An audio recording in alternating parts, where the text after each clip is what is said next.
Assalamualaikum warahmatullahi wabarakatuh. Kita akan lanjutkan pembahasan kita tentang ikatan kimia minggu lalu. Minggu lalu sudah kita bahas bahwasanya ikatan ionik, ikatan kimia dalam ikatan ionik itu tidak hanya terdiri dari hanya satu atom, misalnya Na ya, NaCl gitu ya. Tidak hanya terdiri dari satu atom Na dengan satu atom Cl saja, tapi ikatannya itu terdiri dari beberapa atom Na dan beberapa atom Cl yang membentuk namanya kisi. Nah, kisi itu di sini kita bisa juga sebut dengan kisi kristal atau senyawa ionik yang berbentuk kristal. Semua senyawa ionik itu bentuknya adalah kristal pada suhu ruang. Nah, di dalam pembahasan tentang senyawa ionik yang berbentuk kristal ini ada istilah yang disebut dengan energi kisi. Energi kisi merupakan energi yang dilepaskan ketika 1 mol padatan ionik itu terbentuk dari ion yang berbentuk gas gitu ya. Jadi energi kisi padatan itu merupakan selisih energi ion ketika dia dalam bentuk gas dibandingkan dengan pada saat dia berbentuk padatan. Jika selisih energi kisi ini tinggi gitu ya, high La itu high lattice energi atau selisih energinya itu tinggi, maka di antara ion itu akan terjadi interaksi yang kuat ya, sehingga padatannya juga terikat kuat. Nah, ada juga di sini kita bisa hitung energi kisinya itu berapa dengan menggunakan CPE. CPE itu kolom poin energi. Kolom poin energi di antara dua ion. Kalau senyawa ionik itu kan berarti ada kation, ada anion. Nah, mesti ada muatan, kita istilahkan di situ Z1 dan Z2.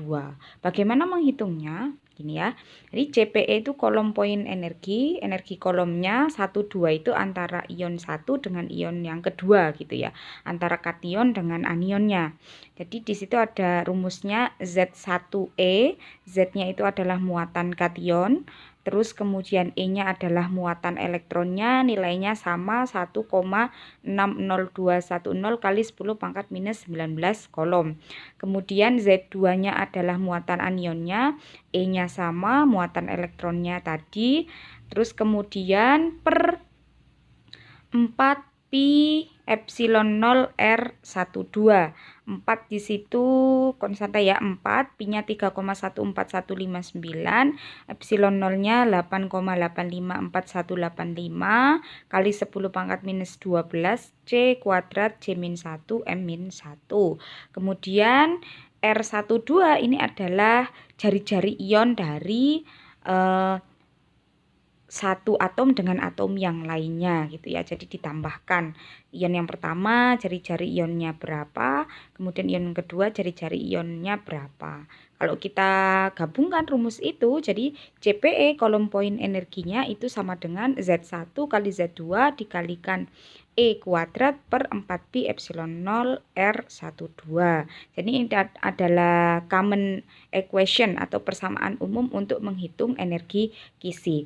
Nah, selain persamaan umum energi kisi, ini ada konstanta juga yang akan mempengaruhi nilai energi kisi tersebut. Nah, apa saja konstanta yang akan mempengaruhi nilai energi kisi tersebut? Ada 3 konstanta di sini. Yang pertama adalah konstanta Kapuscinski, kemudian ada konstanta Madelung, dan yang ketiga ada konstanta Bondlande. Nah, dari ketiga konstanta ini tugasnya adalah silahkan dicari, nanti dikumpulkan apa itu konstanta Kapuscinski, apa itu konstanta Madelung, apa itu konstanta Bondlande. Ketiga konstanta ini mempengaruhi nilai dari energi kisi suatu senyawa ionik gitu ya. Oke, selanjutnya.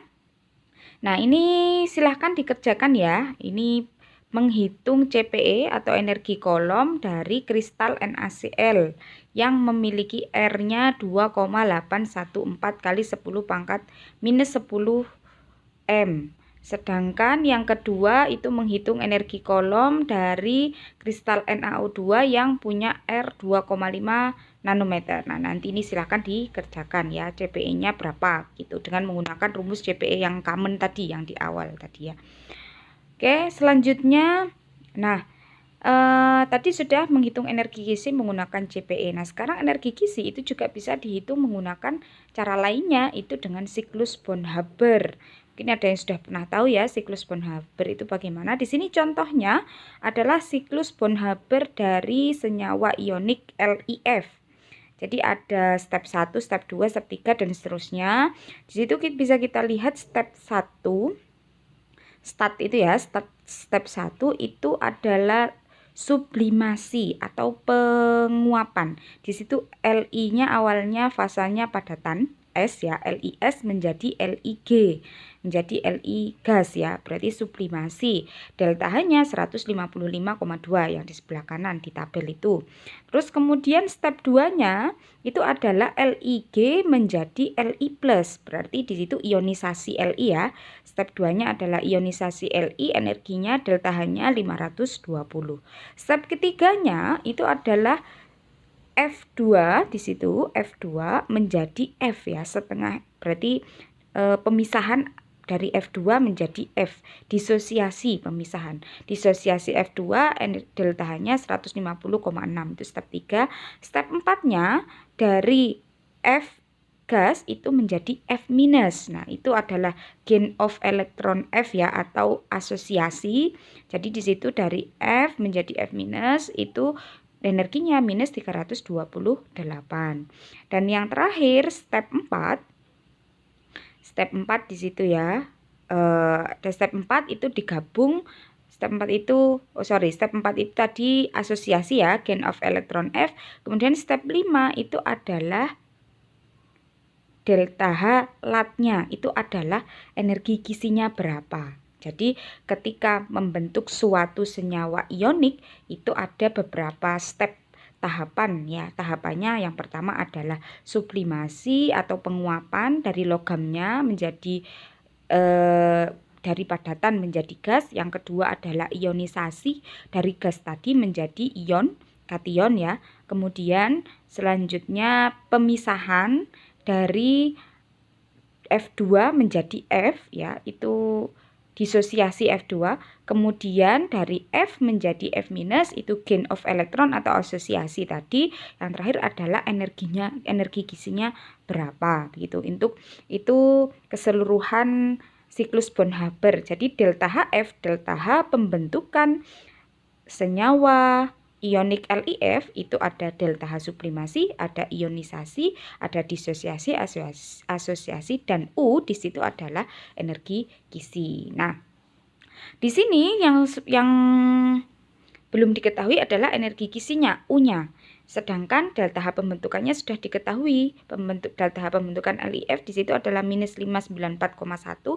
Sehingga untuk mengetahui energi kisinya itu rumusnya kita balik ya. U sama dengan delta H sublimasi plus I plus setengah D plus A minus delta HF. Nah, ini nanti dikerjakan, tentukan energi kisi dari LiF. U-nya berapa dari rumus itu tadi. Oke, begitu ya, itu siklus Bonn-Haber. Nah, ini yang terakhir NaCl. Kalau yang tadi sebelumnya adalah LiF, ini NaCl ya. Di situ sudah ada delta H sublimasinya berapa, I-nya berapa, kemudian setengah D-nya berapa, kemudian A-nya berapa, terus delta HF-nya juga sudah diketahui. Yang belum kita adalah U-nya, nanti tentukan energi kisinya berapa dari pembentukan NaCl ini. Oke, untuk pertemuan kali ini sampai di sini saja. Silakan tugasnya dikerjakan, nanti dikumpulkan terakhir jam 8 malam.